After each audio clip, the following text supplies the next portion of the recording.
aparaadil on tohutu jõud ja need puuklotsid siin lendavad, nii et oleks vaja siin vähekene kiivreid ja prille kanda. Aga lähme uurime, et kui suure metallitüki see puruks võib revida. Vaatame mõne hetke pärast, kui see aparaat siin natukene vaiksemaks jääb.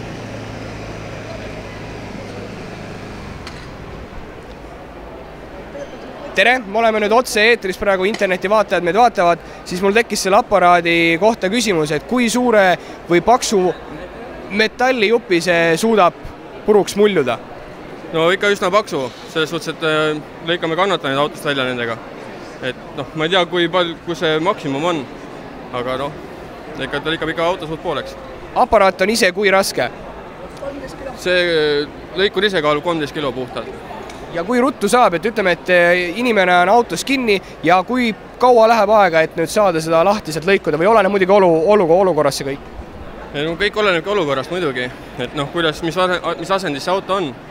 Ja meil on standardid, kui kiiresti peab kannataja kätt saama.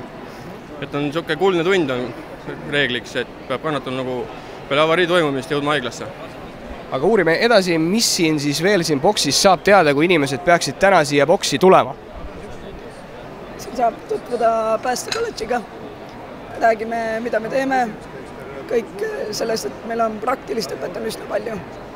Ja tõenäoliselt proovime leida ka neid klotsi juurde, saaks ka proovida ise, kuidas see masin töötab ja lõikab. Ja on võimalik käia seal taga ka meie juhtimisautot uudistamas. Et ei ole tavaline sõiduauto, nagu väljast tundub. Et vilkurid lihtsalt peale pandud midagi, et seal sees on ka erinevad asjad, mida vaadata. Ja samamoodi saavad meil kõik kaasa ka sellise Sisekaitseakadeemia passi, kus on ka teiste kolledžite tutvustused. Et meie boksis on üldse olemas justiitskolledž, finants, pääste ja politsei ja piirivalve ka. Et siin kõrval politseil on ka väga palju erinevaid võimalusi. Kindlasti soovitan ka sinna vaadata lisaks sellele, et siin käia. Nii et kui te tahate seda kõike saada teada täpsemalt, siis tulge siia ja loomulikult siin on see aparaat. Mina juba tuleks ainuüksi sellepärast siia kohale, et sellega saab siin täna mingit puuklotse lõikuda ja teha puruks. Nii et ei ole midagi muud, kui tulge kohale.